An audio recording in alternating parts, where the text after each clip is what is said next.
And now, a tale well calculated to keep you in suspense. A man walks in the fog, and a woman dies. Terror grips the city, and the police are helpless. For the murders are without pattern and apparently without motive. Listen now to Act One of The Man in the Fog, starring Robert Dryden and Ethel Everett, written especially for suspense by Joseph Cochran.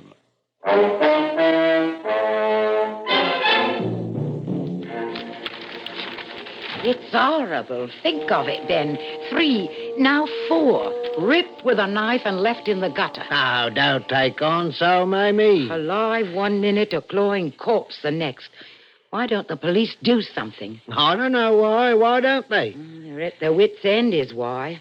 They do think it's a working man, though. Why? But that's like them, to blame a poor working man for anything that happens. It says the killings always happen on weekends, so they guess the one who's doing it is working the other days. If they're so smart, why don't they catch him? Well, they don't really know. Anyhow, they're doubling the night force on weekends until he's caught. Maybe he's too smart to get caught. They're asking everyone to help, and the newspaper's offering a reward. It's right here. This paper will pay £500 to any person who offers a clue which leads to the arrest and conviction of the monster who holds the city in terror. Monster? That's what they're calling a poor working man? Oh, what I could do with £500. I'd get a new oilcloth for the table and paint the kitchen, maybe a new sink, and then Well, you ain't got it, so stop thinking of all the things you'd spend it for. Supposing we could give the police an idea which would lead them to this killer. Where would you get an idea?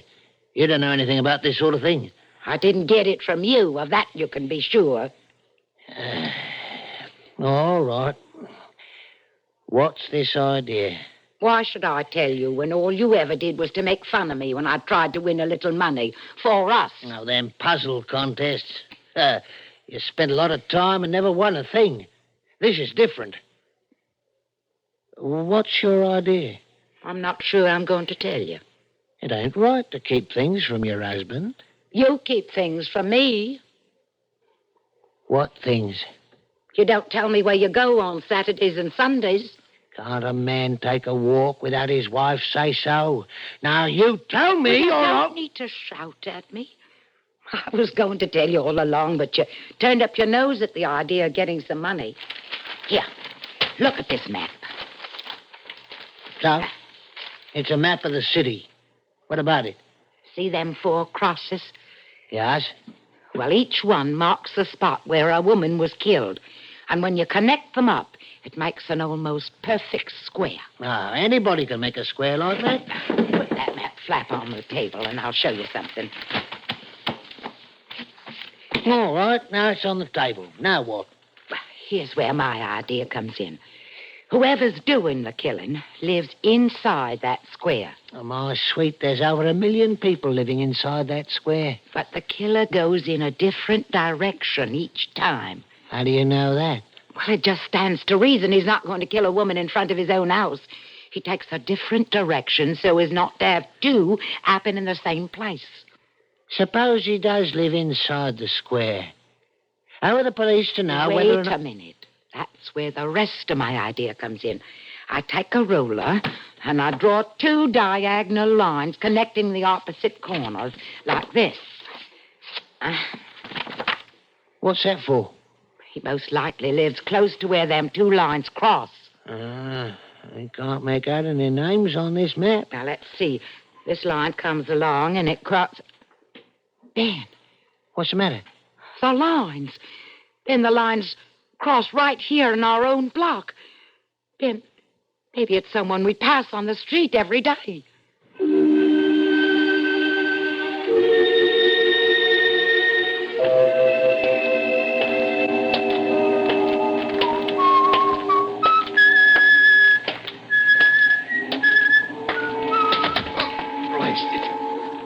Say, what are you doing here? Come on, dearie, get up. This is no place to be sleeping. Come on, get up. Here, I'll give you a hand. Mother in heaven.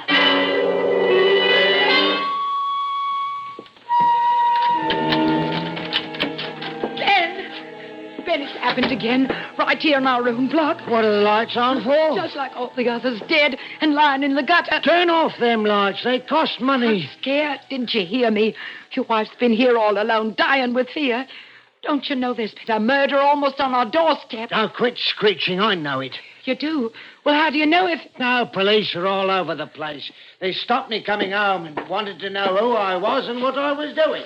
Why are you running the water this time of morning? Can't you see? I'm washing my hands. Seems to me you could wash up at the factory. Oh, shut up. Can't a man make himself clean without his wife yelling at him? Who's yelling? It's you they can hear all over the house. Yes. All right, Mamie, there's no sense in shouting at each other. I'm done in. Give me some brandy. Brandy? This time of the morning? Get it, and don't give me any jaw. Brandy. Now you've got to have brandy when you get home. To quiet your tender nerves, I suppose. Here. Heaven knows after what's happened, it's me that needs it. That's the stuff. Oh, Mamie, you do done in. You better take one. Well, just a drop. This time it didn't happen on a weekend. No, it didn't. So, maybe it ain't a working man after all. I didn't say it was. It was the police's idea. And what about your fancy idea of him going in a different direction each time? Well, I don't know what to think now. Maybe you ain't so smart after all. Maybe you better tend to the housework and forget about rewards. I'm going to bed. Well, are you coming? I'll be along in a minute. What? My answer's a fancy one. What's that? You just got through washing your hands, so don't you remember? No, I didn't.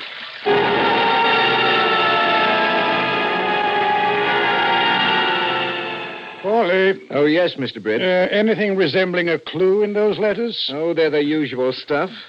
6 confessions, plenty of advice on how to catch him. Yes.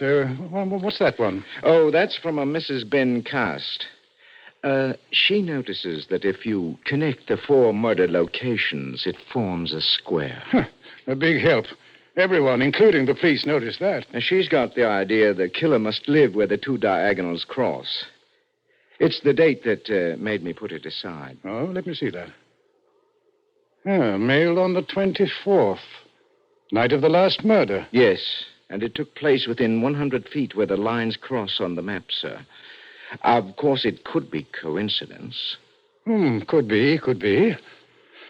Well, we'll have to make a routine call on Mrs. Cast.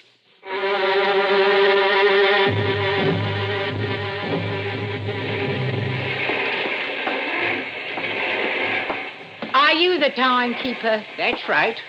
What can I do for you? My husband forgot his lunch. Could you see it was sent in to him? All right. What's his name? Cast. Ben Cast. He works in the grinding shed. He didn't check in tonight. You mean he's not here? Here's his card. It's not punched. But he left home at the regular time. Maybe he's out with a blonde. But Ben never misses work. He's never stayed away before. He's pretty regular. He missed work only once before this month. Before tonight, I mean. Once before? When was that? Well, let's see. Here it is. Wednesday, the 24th. The 24th? Yes. Wednesday. No, it can't be. That was the night of the... Here it is. That time clock doesn't lie. Good Lord. I say, what's the matter? Nothing. I'm all right. You don't look like it, Mrs. Cast. You better take the bus home. You shouldn't be out alone in this fog with that fellow still at large. I guess you know what I mean.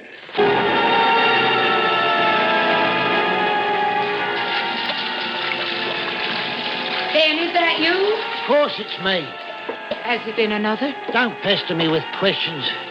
I'm done in. I walked in. If you're looking for the brandy, it's on the table.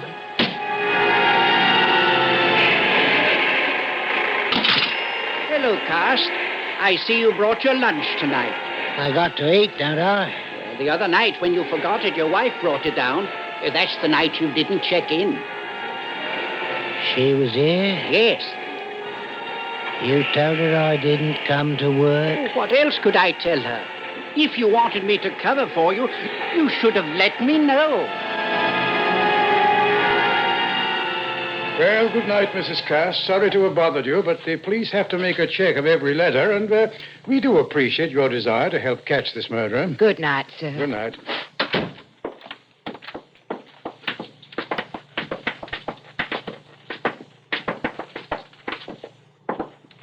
What do you think, sir?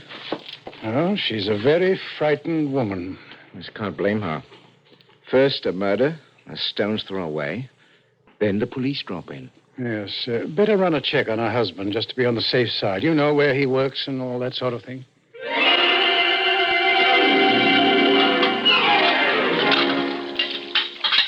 Who's there? Oh, Ben. What are you doing home? Don't you're hurting my arm. The minute my back's turned, you call the police. No, Ben, they came to ask me about the letter. It don't mean a thing. They said so. They just have to check all the letters. They get dozens of them. What did you tell them? Nothing. Honest. There was nothing I could tell them. They asked about me, didn't they? I had to tell them I was married and that you worked nights. Did they ask you about Wednesday night? No, they didn't ask. What Wednesday? Then please let go my arm. The night you brought my lunch to the factory. The night you left the brandy out for me. I knew you'd be tired after working hard all night. It's good when you're tired. Let me get your glass now. Wednesday. You followed me. You left the brandy. You know, don't you? I don't know anything, Ben. I don't want to know. You don't have to tell me where you go or what you do, Ben. Ben, you're hurting me. I'll never ask again. You said I was a monster. You want me to get caught so you can get the money? No, Ben, I don't want the money. I tore the map up. It was a crazy idea. Didn't mean anything. The men said so. You put them on my trail. They'll go to the factory. They'll ask questions. They'll be after me like hound dogs, sniffing and baying at my heels because of you. All because of you. Ben, please listen to me. Put down the knife. It's all up with me because of you. But I'll finish you just like I've finished all the others. Ben, listen. Ben, you need me now more than you ever did. But Ben, I can help you. I'm the only one who can help you throw them off the scent. You led them to me. How are you going to lead them away? You need someone to swear you was home all those nights you didn't go to work. Don't you see, Ben? I'm the only one who can do that. Suppose they ask where you were those nights. I'll say I was at home. But they won't believe you. Not unless you have someone to back you up. You've got to have an alibi. Alibi? Someone who'll say you couldn't be near the place the time it happened. Yeah. Not going to snitch on me? No, Ben. Never. I'll never tell. Please put away the knife. Well, maybe I will. Maybe I won't. You've got to let me live. Because without an alibi, they'll hang you. You'll say I was at home those nights? I'll swear it, Ben. Who else can do that for you? Ben, you're tired. Let me get you some brandy. Yeah. Brandy. That's what I need. Get it. Well, here's the picture, Hawley. For a time, the murders took place on weekends. Then they stop but take place in the middle of the week. And on Wednesday, the 24th, Cast doesn't report for work. First time in 6 years. 2 weeks later, Cast misses work again. And there's another murder. Yes, he's our man, all right. But proving it, it's another matter. There hasn't been another since we questioned him. Oh, he'll try again. It's only a matter of time. Do you really think so, sir? Oh, sure of it. But assuming it is Cast, wouldn't he be a fool to try again? Whoever it is, he can't help himself. He'll try again and again.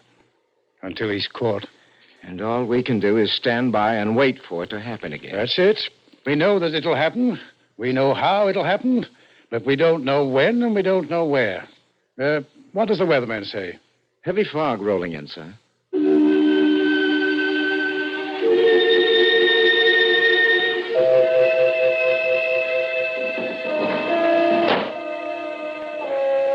Ain't it chilly enough without opening the window and filling the room with a damp fog? Thick, heavy fog. I can't see the corner light. Close the window. I like the smell of cool, wet fog. Then ain't it time you started for work? Ben. Huh? What'd you say? It's time you started for work. I'm not going tonight. Not going? What's come over you? I don't like the factory on nights like this.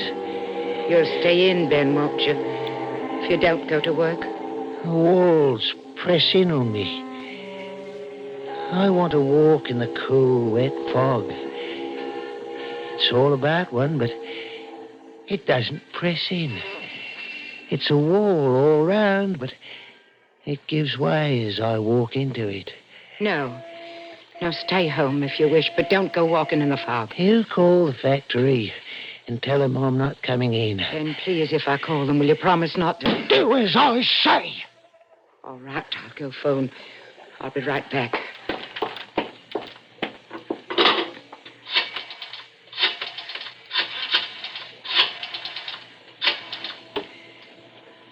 Hello?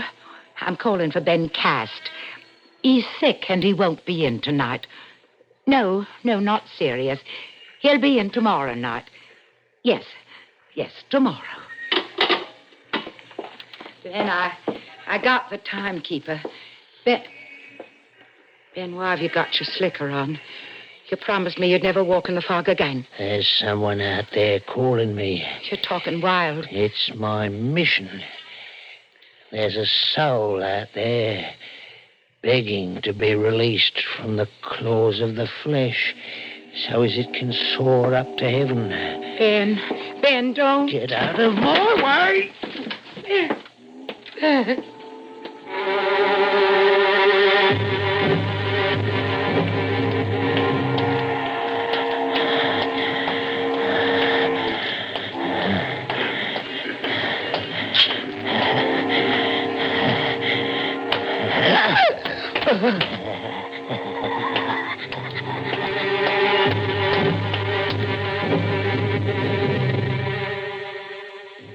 Mr. Brett, you've got to put him away. He'll kill me if he knows I came to you. Mrs. Cast, we can't use anything you've told us in court because a wife cannot testify against her husband. But he killed him, I know it. And then again, he never actually confessed it to you. All we've got is that each time he missed work, there was a murder. What are we going to do now? Well, first, I've got to get a confession out of him. You'll never do that. After I talked him out of killing because he needed an alibi, he's become more sure of himself than ever. Woman for his alibi. Well, you wait, Mrs. Cast. I've ordered him brought in. You'll not let him see me, will you? That, depends.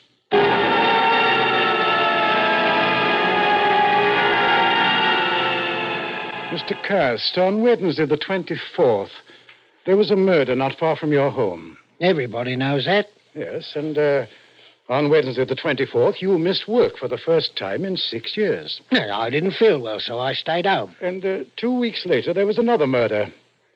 You missed work a second time in 6 years. Man can get sick, can't he? 2 hours ago, a woman was killed. And the third time in 6 years, you didn't report for work.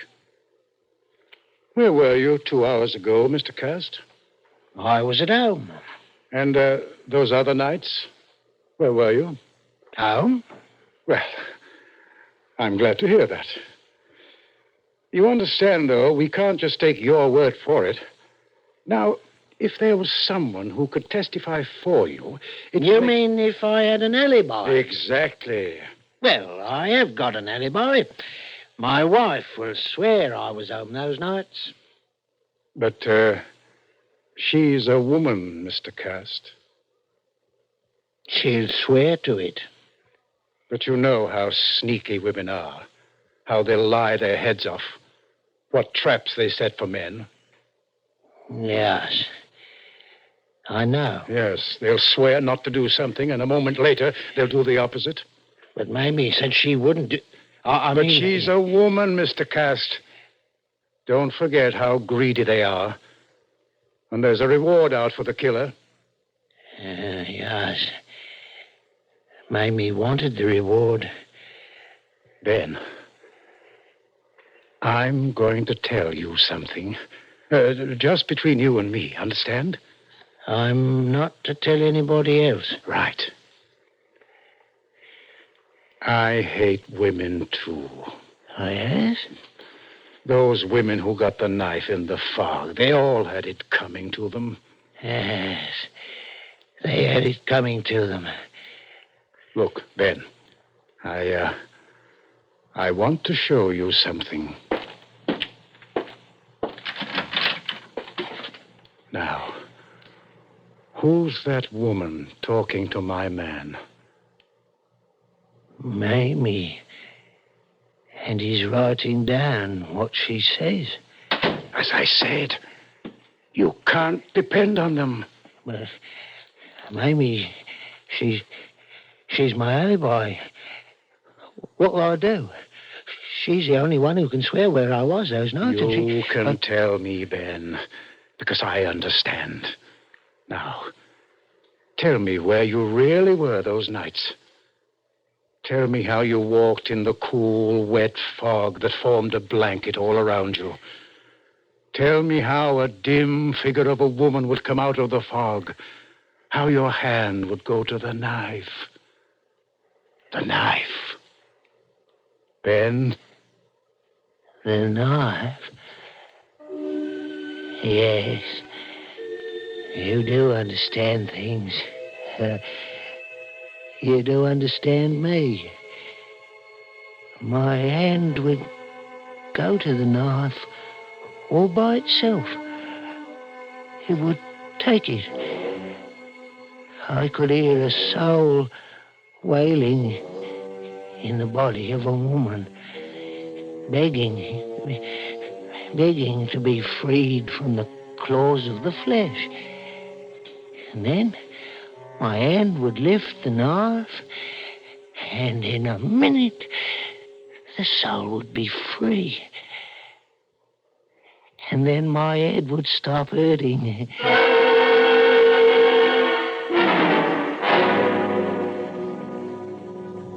Suspense. You've been listening to The Man in the Fog, starring Robert Dryden and Ethel Everett, and written especially for Suspense by Joseph Cochran.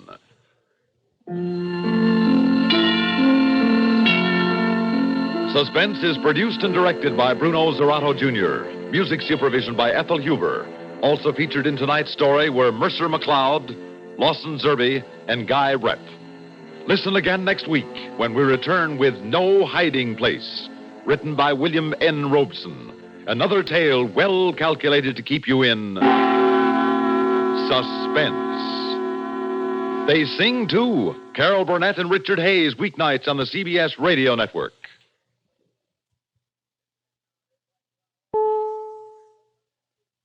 Chevrolet spotlights the news. Chevrolet, in behalf of your local authorized Chevrolet dealer, who invites you to see the new 1962 Chevrolets on Friday, September 29th, brings you Alan Jackson with the latest news from the CBS newsroom. The president is conferring with his advisors in New York. The attorney general had a word on nuclear weapons. The stories in a moment, after a word from Chevrolet.